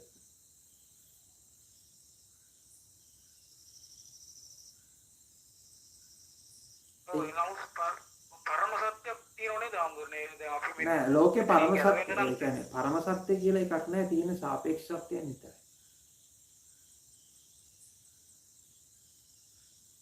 එතකොට ආවුදුනේ දැන් මේක නිරපේක්ෂ නැත්නම් ඒක අපිනු දුක පව නිරපේක්ෂ නැත්නම් එතකොට දුකින් මිදීමේ මාර්ගයකුත් නිරපේක්ෂව වණවන්න බෑ නේද ආවුදුනේ? බෑ.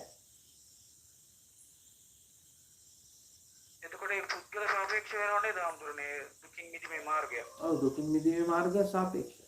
ඉතින් ඒක බොහොම සරලව තේරෙනවානේ. ඉතින් දැන් අපි ත්‍රිපිටකයේ ඔබ පරිහරණය කරොත් ඔබට තේරෙනවා එකම සූත්‍ර දෙන්නෙකුට කියලා නෑනේ. අච්චායන ගොත්තට එක විදිහකට කියලා තියෙනවා. අචේල කස්සප්ට එක විදිහකට කියලා තියෙනවා. ඉතින් ඔබ එක එක්කිනාගේ පුද්ගලයන්ගේ චරිත ස්වභාවය වෙනස්, එක එක්කිනා තෝරගන්න එක විදිහ වෙනස්, එක එක්කිනා පැහැදිලි කරගන්න ඕන විදිහ වෙනස්. එතකොට එක එක්කිනාට සාපේක්ෂ වූ කතාවක් තමයි කියන්නේ. සියල්ලටම පොදු කතාවක් කියලා කියන්න බෑ. මොකද එක එක්කිනා ඉන්න තැනට සාපේක්ෂ වෙච්ච කතාවක් තමයි කියන්නේ. එතකොට අපි මේ වෙලාවේදී දෙන්න සාපේක්ෂ සත්‍යයක් තමයි දෙන්නේ. හරි පැහැදිලි යනවා.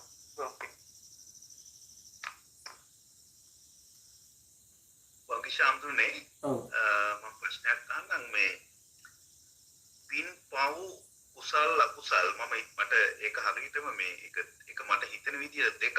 හැබැයි ඒක දැන් මට හිතෙනවා පින් සහ පව් කියලා දෙයක් නැහැ කියලා. ඉතින් ඒ වචනවල පොඩි වෙනස් මේ කියලා දෙන්න පුළුවන්. පින් පව් කුසල් අකුසල් කියලා අපි සාමාන්‍යයෙන් හිතන අපි ජීවිතේ මොන වගේ දෙයක් අපි හොඳ දෙයක් කළොත් ඒක කුසලක්. ඒක මට තේරුණා නම් ඒක වැරදි දෙයක් කියලා කුසල් කියලා. එතකොට ඔය දෙක අතරේ දැන් අපි කට්ටිය කතා කරද්දී ඕන එකක් කියන්නේ මේ එක කළොත් කොහොම පින් සඳහා කරනවා. ඉතින් එතන මේ යත් එක අවබෝධ කරගන්න පුළුවන් වෙයිද? ඒක පැහැදිලි කරොත් දැන් සමාජයේ තියෙන බහුතර මතයේ සම්මුතිය විදියට වැටෙන්නේ පින්පව් කියලා ගන්න ක්‍රියා. ක්‍රියාවාදකින් තමයි ගන්න. ඒ කියන්නේ ක්‍රියා තමයි පින්. ඒ කියන්නේ අපි ඔබ පින් මොකද්ද කියලා හොව පව මොකද්ද කියලා හෙව්වොත් බොහෝ පිරිසක් දෙන අදහස තමයි පින් කියන්නේ මේ ක්‍රියා ටික. පව් කියන්නේ මේ ක්‍රියා ටික. ක්‍රියාවකින් තමයි ඒක කියන්නේ. ක්‍රියාවාදකින් තමයි කියන්නේ. හැබැයි දැන් අපි ගත්තොත් එකම ක්‍රියාව කරන 10 දෙනෙක් ගත්තොත් ඒ 10 දෙනාට එන්නේ අදහස් 10ක්. අදහස් 10ක මම කලින් මම පැහැදිලි කරා කලින් මේ සාකච්ඡා මණ්ඩපය ඇතුළේ මම පැහැදිලි කරා. ඒ කියන්නේ අපි කවුරු හරි කෙනෙක් දානයක් දෙනවා 10-15 දෙනෙක් එකතු වෙලා. එතකොට මේ 10-15 දෙනාට තියෙන අදහස් 10ක්. කෙනෙක් දානෙ දීලා අර මේ දානි වෙලා හාමුදුරුවෝ මගේ නම කියයි කියලා බලාපොරොත්තු වෙනවා. තව කෙනෙක් දාන දෙන්න ඇවිල්ලා තියෙන්නේ දානෙ විතර මූලිකත්වයට කෙනාගේ හිත කැඩෙයි කියලා. හිත තරහ වෙයි කියලා. තව කෙනෙක් දාන දෙන්නේ මේ කරපු මේ කියන්නේ අපායෙන් ගැලවෙන්න කියලා. තව කෙනෙක් දාන දෙන්නේ දිව්‍ය ලෝකේ යන්න හරි ගිහිල්ලා හම්බෙයි කියලා. තව කෙනෙක් දාන දෙන්නේ ළමයාගේ විභාගේ පාස් වෙන්න. එහෙම නැත්නම් මේ කියන්නේ ව්‍යාපාරික කටයුතු සාර්ථක වෙන්න, ජොබ් එකේ කටයුතු සාර්ථක වෙන්න, ගෙදර තියෙන පවුලේ සමගිය ඇති වෙන්න. ඒවා ඔක්කොම අර පවු දුරු වෙලා මේ ඒ ටික වෙන්න කියලා බලාපොරොත්තු. පැහැදිලිද? එතකොට දැන් මේ 10 දෙනා ඒක කරන ක්‍රියාව එකක් වගේ පෙන්වන්නට 10 දෙනාට තියෙන චේතනා 10ක්. එතකොට ඔය ක්‍රියාවාදයෙන් යහපැත්තට ඇවිල්ලා බලුවාන් පස්සේ අපිට පේනවා මේ කියන්නේ මේක ක්‍රියාවකින් කියන්න බෑ. දැන් මේ කියන ක්‍රියාව පවුද මේ කියන ක්‍රියාවද පිනද කියලා කියන්න බෑ. මොකද ඒ අදහස වෙනස්. පව කියන එකත් එහෙමම තමයි. දැන් අපිට මොකක් හරි කවුරු ගන්නේ කරන ක්‍රියාවක් දකින්න. අපි ඒක කෙලින්ම නිගමනයකට එළෙමනවා ඒක පව කියලා. හැබැයි අපිට ඒක පව පවද පිනද කියලා කියන්න බෑ. ඒ චේතනාව මොකද්ද කියලා බලන්නේ නැති. ඒක එක තැනක. එතකොට දැන් අනිත් තැන තමයි දැන් අනිත්‍යතාව තමයි දැන් මේක මොනවාද මේ පින කියන එකේ අනිත්‍යර්ථය තමයි පිනා යනවා. එහෙම නැත්නම් මේ සතුටටපත් වෙනවා, තෘප්තිමත් වෙනවා. දැන් ඔබ ඇත්තටම අපි හිතමු ඔබ ඇත්තටම යමක් අතහරින වෙලාවේදී ඔබට ඒ වෙලාවේදී ඔබ අර පීඩණයෙන් නිදහස් වෙනවා. ඔබට පිනායාමක් වෙනවා. ඔබට සතුටක් දැනෙනවා. ඉතින් එතකොට ඒකම තමයි ඔබේ ආනිසංසය. අනිත්‍යකේම තමයි ඔබට හදවතට එකඟ නැති, ඔබේ හෘද සාක්ෂියට එකඟ නැති ඔබ වැඩක් කරනවා. ඒ කරනකොට ඔබ ඒක පීඩාවටපත් වෙනවා. ඔබට ඒකට තියෙනවා ඔබට දැනෙනවා ගිල්ටි ෆීලිං එක. ඉතින් ඒක තමයි පව. හරි. ඉතින් හැබැයි කුසලයේ කියන්නේ උට වඩා ටිකක් එහාට ගිහිල්ලා වෙන එකක්. දැන් ඔය සියලු කතාවල යථාර්ථය පිටිපස්සෙන් තියෙන යථාර්ථය අවබෝධ කරගන්න එක තමයි කුසලයේ කියන්නේ. ඉතින් කුසලයේ කියන එකේ අදහස තමයි කුසලයේ කියන්නේ මේ දක්ෂතාවය. අපි යම් කුසල කියන වචනේ තේරුම බොහොම සරලාර්ථයෙන් ගත්තොත් දක්ෂතාවය, හැකියාව. එතකොට දැන් මේ මනසේ තියෙන මේ පෙරලි ටික, මේ මනසේ තියෙන කපටිකම් ටික, මේ වංචාකාරී ස්වභාවයන් ටික, මේ මනසේ තියෙන රැවටිලිකාර ස්වභාවයන් ටික අන්න අපිට මේ අඳුර ගන්න පුළුවන්. මේ ක්‍රියාවන් පිටිපස්සේ තියෙන යටි අරමුණු ටික අඳුන ගන්න පුළුවන්. මේ චේතනා පිටිපස්සේ තියෙන යටි අරමුණු ටික අඳුන ගන්න පුළුවන්. ඒ කුසලතාවයේ දක්ෂතාවයට තමයි අපි කියන්නේ කුසලයේ කියලා. ඒක එතන අර පින කියන තැනින් අභිභාවය. ඒක ඇත්තටම ඒක කරන වැඩකට වඩා ඒක අපි ඥානයක් කියලා කියන්න පුළුවන් කුසලයේ කියන්නේ. පැහැදිලි ඒකම විරුද්ධතාවය තමයි අකුසලය කියන එක. ඒ වගේ කුසල කියන්නේ අදක්ෂතාවය. බොහොම සරලව කියනවා. නොදන්නාකම ඒ කියන්නේ රැවටිලි. අවසරයි ස්වාමීන් වහන්සේ. ඔව්. අවසරයි ස්වාමීන් වහන්සේ. ඔව්. අවසරයි ස්වාමීන් වහන්සේ. ඇයිනා ස්වාමීන් වහන්සේ. ඔව් අහන්න. ස්වාමීන් වහන්සේ මේ දැන් අපි මේ සතුට කියන එක අපි හොයාගෙන යනවනේ. ඇත්තටම මේ සතුට කියන්නේ මොකක්ද? දැන් අපි පොඩි කාලේ ඉඳන් දැන් විවිධාකාර දේවල් කරලා සතුට ලබා ගන්න. දැන් අපි ඉගෙන ගත්ත ඊට පස්සේ තව විභාග කළා විශ්වවිද්‍යාලේ ගියා. ඒක කොහෙට සතුට තිබ්බේ නෑ වගේ තමයි දැන් අපි රස්සාවල් කරා ඊට පස්සේ ඒ දෙයට ඊට පස්සේ දැන් හැරිලා බලපුවාම සමහරක් වෙලාවට පේනවා මේ දැන් අපි සමහරක් දැන් කරන දැන් රැකියාව ගමුකෝ දැන් අපි වයිට් කලර් ජොබ් එකක් කරනවා කියමුකෝ. එතකොට සමහරක් වෙලාවට දැන් තියෙන අපි වයිට් කලර් ජොබ් එකක් හොයන් ගිහිල්ලා වෙලාවකට දැනෙනවා බ්ලූ කලර් ජොබ් එකක් ඊට වඩා හොඳයි නේද කියලා. උදාහරණයක් විදිහට ගත්තාම දැන් අපි ගෙදර ආවත් අපේ හිතේ ඒකේ රෙස්පොන්සිබිලිටි එක තියෙනවා. දැන් හිත දැන් මෙහෙම කරන්න ඕනේ, ආපහු මේ ටික කරන්න ඕනේ කියලා තියෙනවා. සමහරක් වෙලාවට හිතෙනවා මේ අර දැන් අරගොල්ලෝ දැන් ගෙදර ආවට පස්සේ එතනින් ඒ වැඩේ ඉවරයි නේද කියලා. ඉතින් ඒ සතුට කොහොමද ලබා ගන්නේ? දැන් ඔතනදී ඔය කම්පැරිසන් එක දැන් අපි තුමු ඔය ඔබ ගත්ත උපමාවෙන්ම ගත්තොත් දැන් බ්ලූ වයිට් කලර් ජොබ් එකක් කරන කෙනෙක් හිතනවා මේකේ මේ ගෙදර ඇවිල්ලා රෙස්පොන්සිබිලිටි එක වැඩි. අරයා දවසෙම වැඩේ ඉවර කරා එයා සතුටින් ඉන්නවා ඇති කියලා හිතනවා. එයා ඊට වඩා නිදහසේ ඉන්නවා. ඔය අනිත් පැත්තෙන් ওই විදිහට බ්ලූ කලර් ජොබ් එකක් කරන කෙනෙක් ගත්තොත් එයාට හිතෙනවා ඒකේ අනිත් පැත්ත. මොහොත මට වඩා බෙනිෆිට්ස් ලැබෙනවා ඇති මට වඩා සැලරි වැඩි ඇති කියලා අනිත් පැත්තට. ඉතින් එතකොට අපි එක තැනක ඉන්න අපි එක තැනක ඉන්න ගම ඇත්තටම එතන ඉන්නේ. අපි වෙන තැනක තමයි ඉන්නේ. අපි අර වෙන තැනත් එක්ක සංසන්දනය කරන එක තියෙනවා හැම වෙලාවෙම. ඉතින් එතකොට මේ වෙන එකක් එක්ක සංසන්දනය කිරීම තුළින් තමයි සතුට කියන එක නැතු වෙන්නේ.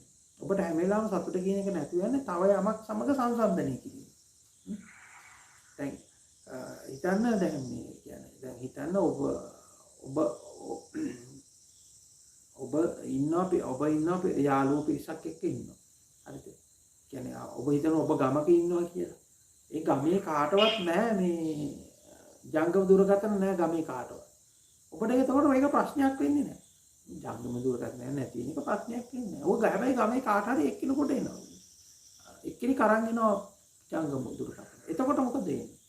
අර අනිත් ඔක්කොටම ප්‍රශ්නයක් එනවා. හැබැයි මෙච්චරලා ප්‍රශ්නයක් වුණේ නැහැ. හැබැයි අර සංසන්දනාත්මක ප්‍රශ්නයක් ඇති වෙනවා. ඒ සංසන්දනයේ තුලින් ප්‍රශ්නයක් ඇති වෙනවා. ඉතින් එතකොට අපි හැම වෙලාවෙදිම තවත් එකක් එක්ක සංසන්දනය කළා තමයි සතුට නැති කරගන්නේ. ඒ වෙනත් යමක් සමග ඒ සංසන්දනය කිරීම තුලින් තමයි මේ පීඩාව ඇති කරගන්නේ.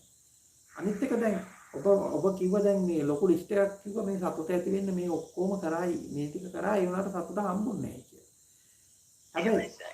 හැබැයි දැන් ඔබට පුළුවන් ද ඒ නම් සතුට හම්බෙච්ච නැති ඔක්කොම අතහැරලා දාන්න. ඒක තමයි දැන් ඒකත් ඇත්තට මම ඔබට මෙහෙම එකක් කියන්න. මිනිස්සෙක්ගේ වැරද්ද තමයි ඔහුගේ වැරද්ද නඩත්තු කරන්නේ.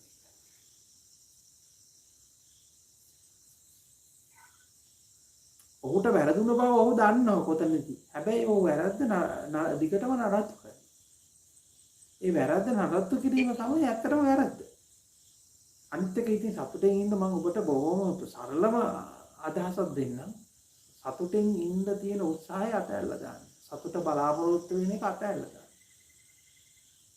සතුටෙන් ඉන්න උත්සාහයත් අතහැරියනම් සතුට බලාපොරොත්තු වෙන එකත් අතහැරියනම් ඔබට සතුට ලැබෙයි. දැන් මේ හැම දෙයක්ම මේ කරගෙන ආවේ සතුට හොයාගෙන කියලා මට දැනෙනවා. දැන් අපි විශ්වවිද්‍යාලේ ගියේත් ඊට පස්සේ ඒකෙන් ලැබුණේ නැහැ කියලා හිතලා ආපස්සට ගියේත් ඒක පස්සේම ආවා. ඉතින් පොඩ ආපස්සු හැරී වෙලීමක් කරන්න තමන්ගේ පැත්තේ. ඉතින් එතකොට ඔබටම වෙන්නේ වැරදි ටික මොනවාද කියලා. ඉතින් එතකොට ඒ වැරදි ටික නඩත්තු කරනවාද? ඒ වැරදි ටික ඉස්සරහට කන්ටිනියු කරනවාද? කියලා බලන්න. හැබැයි ඉතින් එහෙම එනකොට ලොකු බයක් ඇති වෙනවා. අර අනාගතේ වෙන බය ඇති වෙනවනේ එතකොට. ලොකු බය. ඒකම ස්වාමීන් වහන්සේ ඊට පස්සේ අපි ගිහිල්ලා දැන් අපි ඔහොම ඇවිල්ලා අපි නොදැනුවත්වම අර ප්‍රොෆයිල් එකක් ගොඩනගාගෙන හරි ගොඩනගලා දැන් මේ ප්‍රොෆයිල් එකම අපිට පීඩාවක් සමහරක් වෙලාවට වෙලා තියෙනවා. ඉතින් දැන් ඕක මම මෙහෙම පැහැදිලි කරන්න මේ ලෝකය පාලනය වෙන්නේ බය කියන කාරණේ. මේ ලෝකේ පාලනය වෙන්නේ බය කියන කාරණේ. අපි ඉස්සෙල්ලා ඕක බොහොම රළු තැනකින් ගත්තොත් අපි හිතමු දැන් ඡන්ද ව්‍යාපාරයක් එනවා කියලා ළඟ. හරිද? මේ ඡන්ද ව්‍යාපාරයක් එනකොට හැම පැත්තකින්ම බය කියන එක තමයි දාන්නේ. මේක මෙහෙම වුණොත් මෙහෙම වෙයි. මෙහෙම වුණොත් මෙහෙම වෙයි කියලා බය කියන එකෙන් දාලා තමයි ඔබ පාලනය කරන්නේ. හරිද? මේ බය කියන එක නොදා පාලනය කරන්න බෑ. දැන් අපි රටක් පාලනය කරන්නේ නීතියක් දාලා තියෙනවා. නීතිය ඇතුලේ බය තියෙනවා. ඒක බය දාලා තමයි පාලනය කරන්නේ. දැන් ඔබ ආයතනයකට ආවන් පස්සේ මොකද්ද වෙන්නේ? ආයතනය ඇතුලේ පාලනය කරන්නේ කොහොමද? ඒකෙත් බය කියන එක. හරි. දැන් දැන් ඔබ ඒක ඇතුලේ ඔබව ෆයර් කරන්නේ නැහැ. ඔබට වෝනින් ලෙටර්ස් දෙන්නේ නැහැ කියලා ඔබට ඇෂුරන්ස් එකක් ආවොත් ඔබ ওই විදිහට වැඩ කරන්නේ නැහැ. සම්පූර්ණ වෙනස් තැනකින් මේවා කරන්නේ. අන්න එතන බය කියන එක දාලා. ඊට පස්සේ දැන් ඉස්කෝලේ යනකොට හරි කැම්පස් එකේ ඉන්නකොට එතනදී දානවා බය. ඔබ ෆේල් කරනවා. ෆේල් කරොත් මේ රසාවක් නැති වෙයි. කන්න බොන්න නැති වෙයි. මෙහෙම කියලා බය දාන. ඉතින් මේ ඔබේ මනසට මේ බය කියන එක ප්ලාන්ට් උනේ කොතනින්ද කියලා බලන්න. මේ බයෙන් තමයි මේ ඩ්‍රයිව් වෙන්නේ. ඒ කියන්නේ දැන් ඕක අපි සර්කස් එකක් බලමු. සර්කස් එකකට පුරුදු කරන වඳුරෙක් ගමුකෝ. සර්කස් එකට පුරුදු කරන වඳුරෙක් හරි කොටියෙක් හරි මොකද කරන්නේ? එයා හරියට වැඩේ කරොත් අපි දෙනවා පොඩි ට්‍රීට් එකක් දෙනවා. වැරදියට කරොත් අපි ඉලෙක්ට්‍රික් ෂොක් එකක් හරි ගුටියක් හරි මොකක් හරි දෙනවා. නේද? ඒකෙන් තමයි ඒ සතා කන්ඩිෂන් වෙලා ඒකෙන් තමයි අපි අර සර්කස් එකේ නටනවා කියලා අපිට පේනවා. හරි මුගු හරි දක්ෂයි කියලා පේනවා. හැබැයි එතන තියෙන අර කන්ඩිෂන් එක. පැහැදිලි? ඉතින් ඒ සර්කස් එකේ නටන සතයි ඔබයි අතර කිසි වෙනසක් නැහැ. පැහැදිලි? ඉතින් ඒක අඳුනගන්න. ඉතින් තවදුරටත් සර්කස් එකේ නටන නාටකම්කාරයෙක් වෙනවද කියලා බලන්න.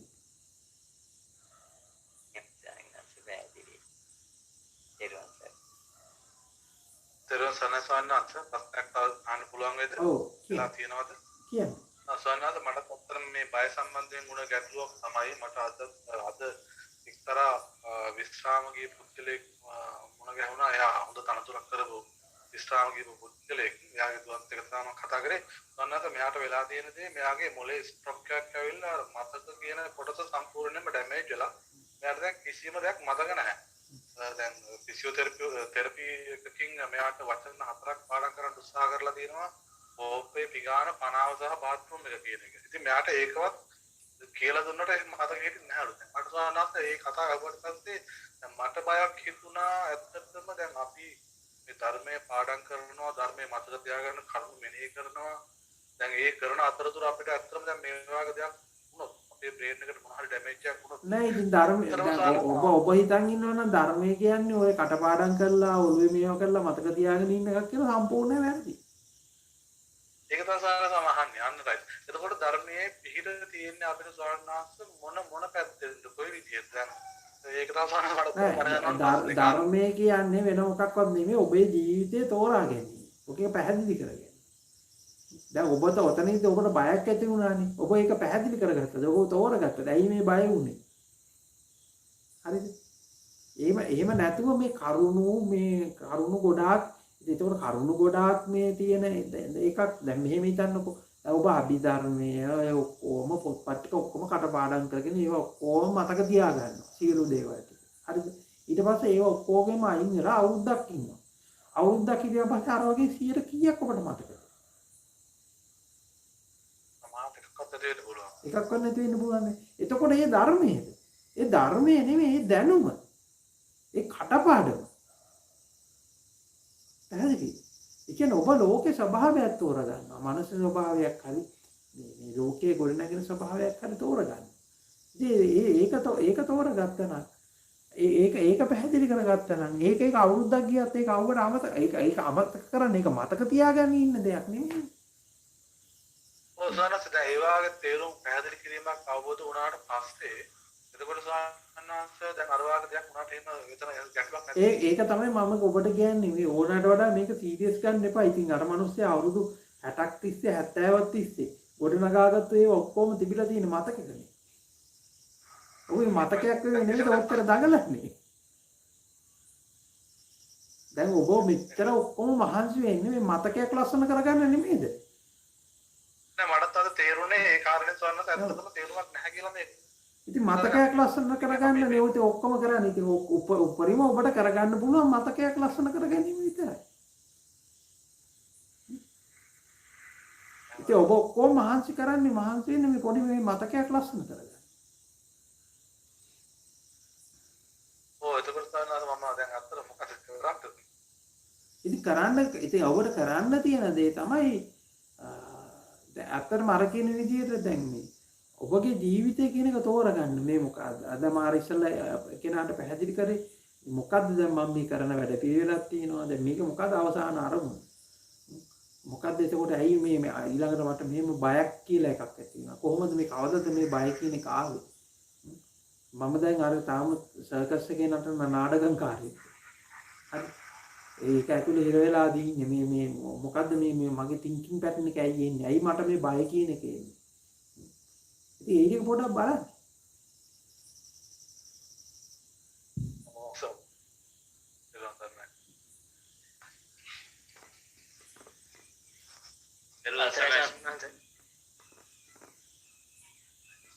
ඔව් අහන්න. ඔබ වහන්සේගේ අර කලින් දේශනාවක කිව්වා මේ ලෝකය කියන්නේ මනසේ ප්‍රක්ෂේපණයක් කියලා. ඒතකොට ස්වාමීන් වහන්සේ මට තියෙන ප්‍රශ්නේ දැන් එතකොට මනසේ ප්‍රක්ෂේපණයක් නම් කියන්නේ මේ භෞතික ලෝකය. එතකොට මනස ආපහු වැටෙන්නේ මේ භෞතිකය තුළ නිර්මාණය වෙච්ච දෙයක් විදියට නේද? ඔය අදහස් දෙකක් තියෙනවා. එකක් භෞතිකයේ තුළින් ඒක අදහසක් තියෙනවා. ඒ අදහස තමයි ඇත්තටම මනස කියලා දෙයක් පවතින්නේ නැහැ. පවතින්නේ භෞතිකයේ පමණයි. ඒ කියන්නේ දැන් අපි සාමාන්‍යයෙන් අපි සයන්ස් පැත්තෙන් කතා කරොත් එතකොට පවතින්නේ මනසක් පවතිනවා කියලා ගන්නෙ නැහැ. එතකොට මනසක් කියලා තියෙන්නේ එක්කෝ තියෙන්නේ මොනවාද හෝමෝන වල හරි නියුරෝන වල හරි ක්‍රියාකාරීත්වයක් ඒකේ ඉලෙක්ට්‍රික් පල්ස් ටිකක් තියෙන්නේ. එතකොට ඉතින් භෞතික මේ ක්‍රියාකාරීත්වයක් විතරයි. එතන මනසක් කියලා එකක් පවතින්නේ නැහැ. එක පැත්තකින් බැලුවොත්. ඉතින් අනිත් පැත්තෙන් බැලුවොත් ඉතින් භෞතිකය කියන්නේ මනසේ කියන්නේ මනසින් හදාගත්තු සංකල්ප ටික. ඔය අදහස් දෙකම තියෙනවා.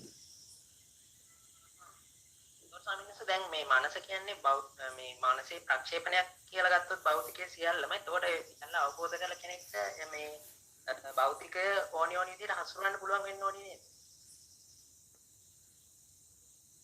එතකොට මෙහෙමයි ඉතින්. එතකොට භෞතිකය කියන්නේ මනසේ ප්‍රක්ෂේපණයක් කියලා ගන්නකොට දැන් ඒ ගන්න එක වැරදි. ඒක දෘෂ්ටියක්. හැබැයි මම කියන්නේ දැන් ඔබ කියන කතාව ඇතුළේ මම ගත්තොත් භෞතිකය කියන එක මනසේ ප්‍රක්ෂේපණයක් වෙනකොට ඔය ඕන දෙයක් පාලනය කරන්න පුළුවන් මම කවුද?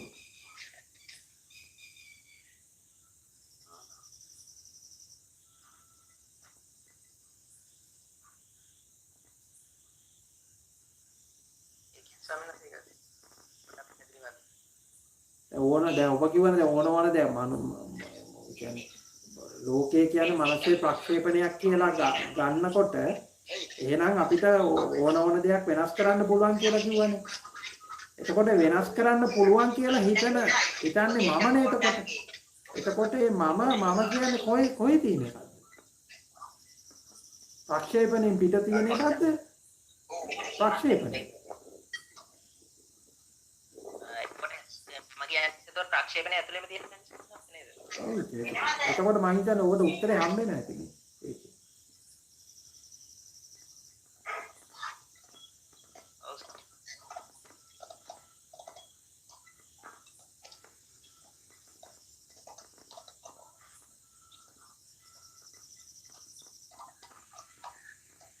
හොඳයි අපිට තව එක ප්‍රශ්නයකට වගේ ඉඩ තියෙනවා. තව කවුරුහරි ඉන්නවා නම් බලන්න.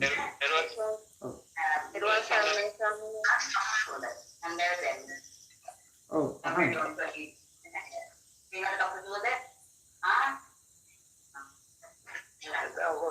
තෙරුවන් සරණයි ස්වාමීන් වහන්සේ.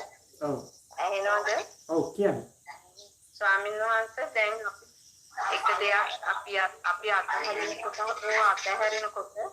තව කීපයක් දේවල් අප කරා එනවා අපි උඩට වැටෙනවා. කියන්නේ අපි අල්ල ගන්නවා. ඒක කොහොමද අපි ඒකෙන් මිදෙන්නේ කියන එක මොකක්ද?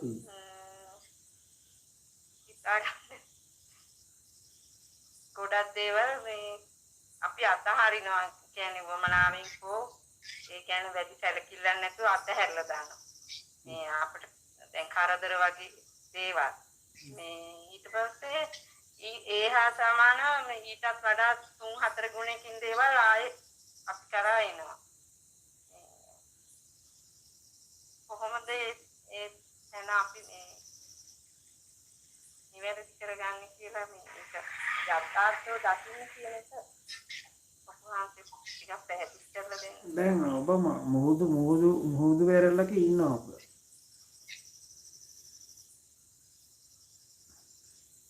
ඒ මුහුදු වෙරළ ඉන්නකොට ඔබ මොනවද දකින්නේ?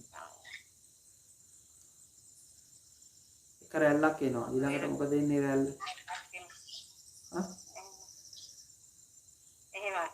මොකද ඒ රැල්ල මොකද වෙන්නේ? ආපහු මුහුදටම ගලා මුහුදට එකතු වෙනවා. ඒ මුහුද එතකොට ඒ රැල්ල මුහුදට එකතු වුණාට පස්සේ මොකද වෙන්නේ? ආයි රැල්ලක් එනවා. ආයි රැලි ගොඩක් වෙනත් පුළුවන් එකක් වෙනත් පුළුවන්. රැල්ලක් එනවනේ ඉතින්. දැන් ඉතින් ඔබට ඕනනම් දෙකක් කරන්න පුළුවන්. ඕනනම් මුහුදු වෙරළට වෙලා ඔය රැලි ගහන දිහා බලන් ඉන්න පුළුවන්. එහෙම නැත්නම් මුහුදේ රැලි ගහන්න ඕනි නෑයි කියලා රැලි නවත්තන්න යන්නත් පුළුවන්. මොකද්ද ඔබ තෝරගන්නේ? රැලි ගහන දිහා ඔහේ බලාගෙන ඉන්න. එච්චරයි ඉතින් මගේ උපදේශය එච්චරයි. එහෙමයි.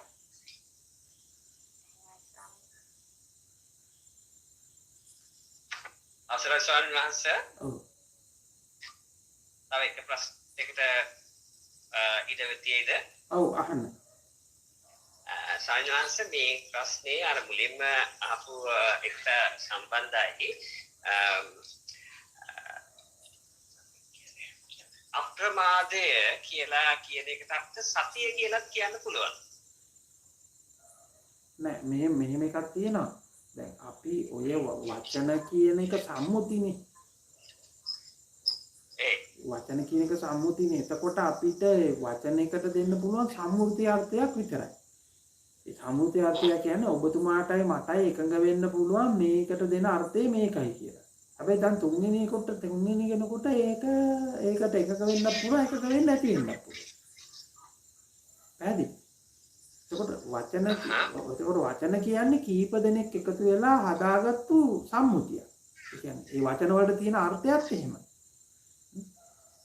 දැන් ඒකනේ පොඩි ළමයෙකුට වචන තේරෙන්නේ නැත්තේ.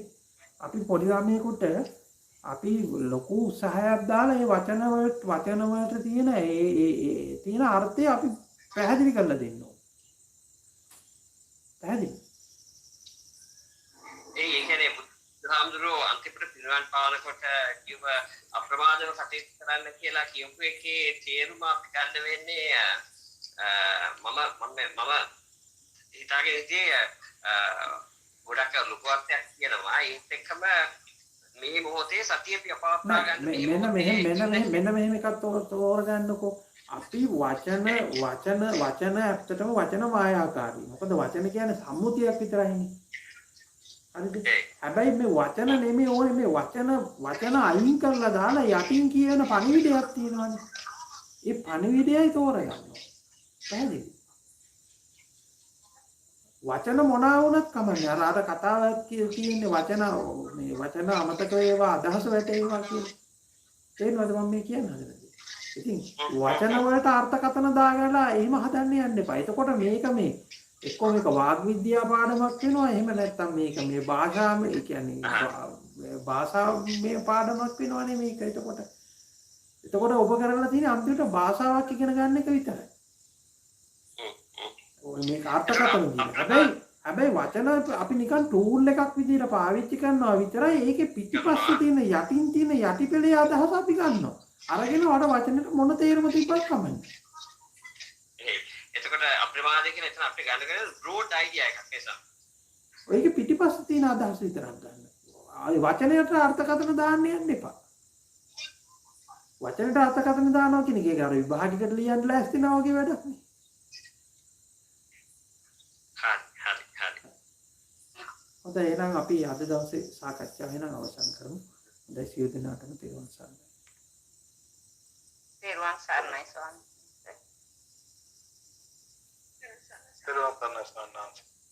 තෙරුවන් සරණයි.